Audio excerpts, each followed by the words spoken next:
Over here.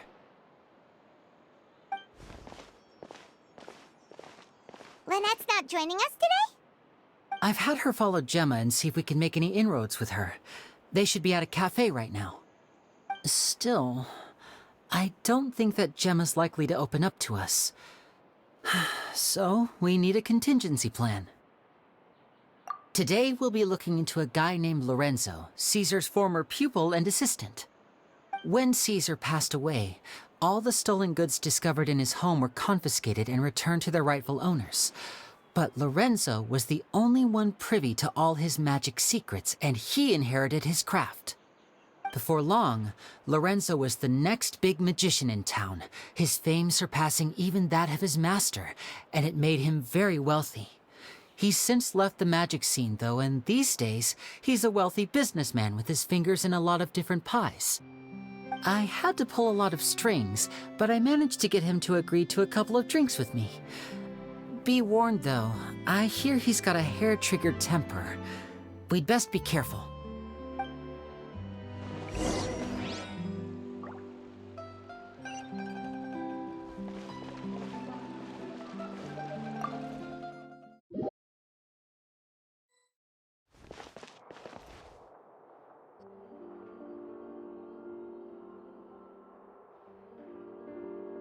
You neglected to mention that you were bringing 2 other people with you. My apologies. These 2 are my assistants. When they heard that I was meeting with the former magic maestro himself, they begged and pleaded with me to bring them along. And if it's no trouble, a couple of autographs would really make their day. Oh, forget the pleasantries, just sit.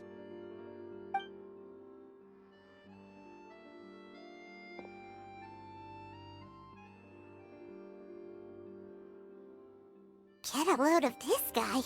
Forget the pleasantries, he says, but he looks pretty happy about Linny stroking his ego.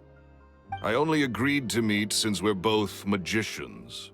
Do me a favor and cut to the chase. I have more important things to do than drinking. Much obliged, sir. As it happens, the matter I want to address is also related to magic. Yesterday morning, a warning letter from the Phantom Weasel appeared on the entrance to the Opera House. He claims to be planning something for the same evening that I'm scheduled to do a magic show there. As such, I believe that I may well be his target. I have to get to the bottom of this to ensure that my show can go ahead as planned. Naturally, any investigation into the Weasel starts with a few questions about Caesar, who... What is there to investigate? Caesar was the Weasel and he's been dead for 10 years. So what if some sick creep thought it'd be funny to write a warning letter? It changes nothing. Are you trying to tell me you actually bought it? Please, sir, no need to get so worked up. I do concede that a copycat is but one possibility. Possibility? It's a fact, Linny. Look, my patience is limited, so listen carefully while I'm still willing to put up with you. The Weasel is dead. Period. Everyone knows that, so do yourself a favor and quit this investigation. It'll lead you nowhere. Look, if this affects your magic show in any way, I will personally compensate you for any losses. Oh, sir, I'm honored, really. But this isn't about finances for me. My pride as a magician is what's at stake here, Lorenzo. Copycat or not, this person has thrown me the gauntlet, and I must meet their challenge head-on. Your pride? Don't mince words with me, boy. Just tell me, what exactly are you seeking to do? I want to find out the Phantom Weasel's true identity. I have to know for myself what really happened 10 years ago. What would that accomplish? And what do the events of 10 years ago have to do with you, anyway? Look, you of all people should know that a magician never reveals their secrets. And in any case, dead men don't talk. So if you really care about your magician's pride, then you'll forget about Caesar and move on.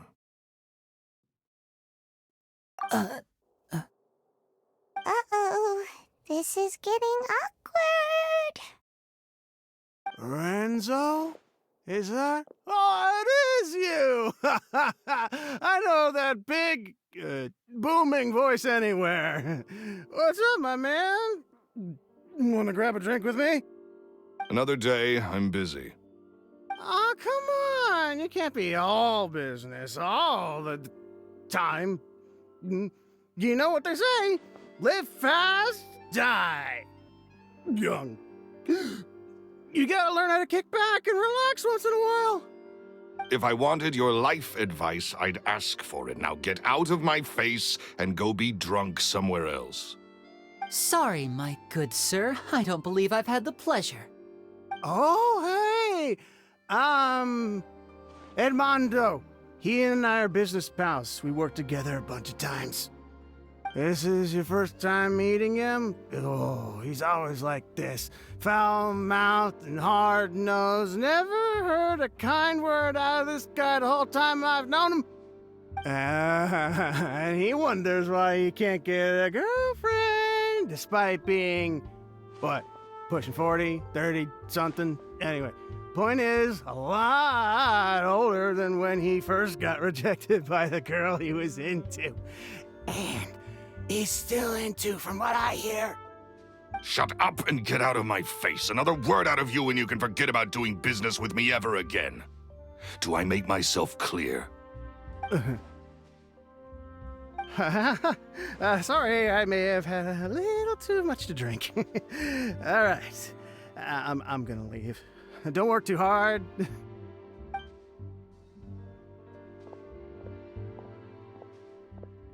I think it's high time I made a move as well. If you really want to investigate this, Linny, be my guest. But if nothing good comes of it, don't say I didn't warn you.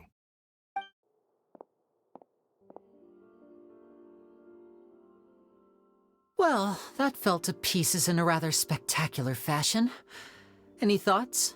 Totally. And what was all that about compensating you for your losses? Why would someone you just met make an offer like that? He's gotta be hiding something. And not like Gemma. She was a little suspicious, but this guy's definitely covering something up. I think so too. We need to look into Lorenzo more closely. That guy Edmondo seems to know a thing or two about him. He only just left. Let's see if we can catch up with him.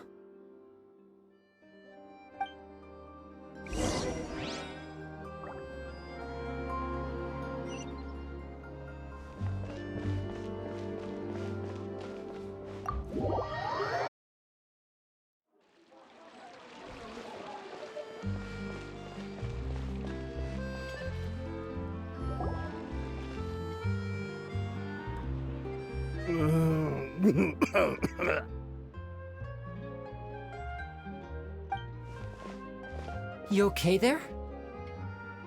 Who are you? Oh, it's you guys. Don't worry about me. I must have had one too many. I just need to ride it out. I say way too much back there, didn't I? Yeah, I nearly talked myself into complete financial ruin.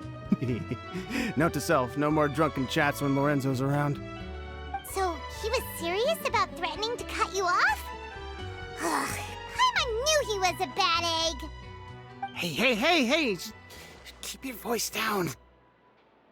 Don't go prying into Lorenzo's personal affairs.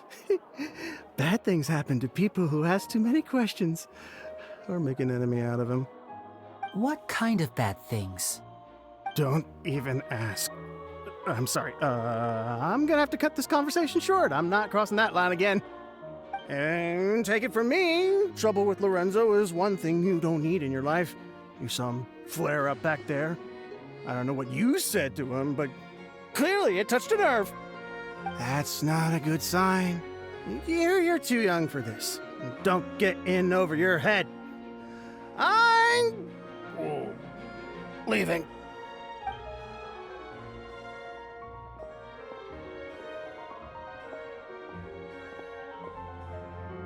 And there he goes. What do we do now, Lenny? Shh! I think we're being watched. Someone was listening in to our whole conversation.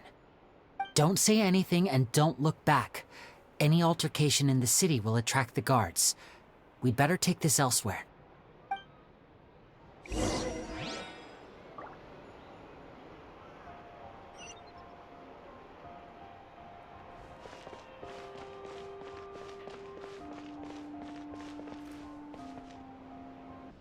Please, watch your step.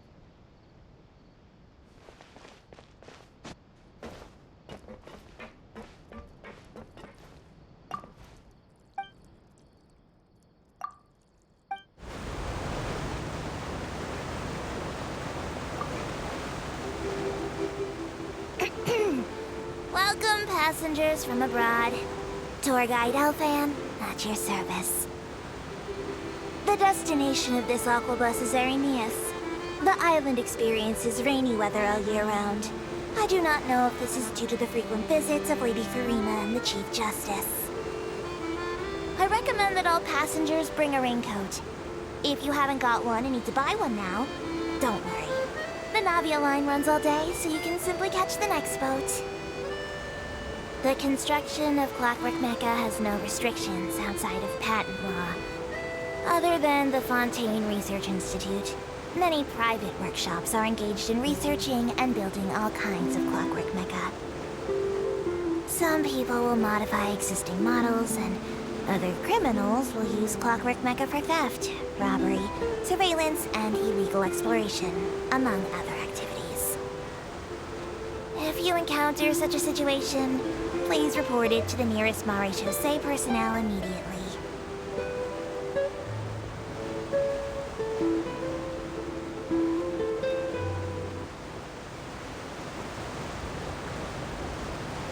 We are now arriving at Marcotte Station, where this journey ends.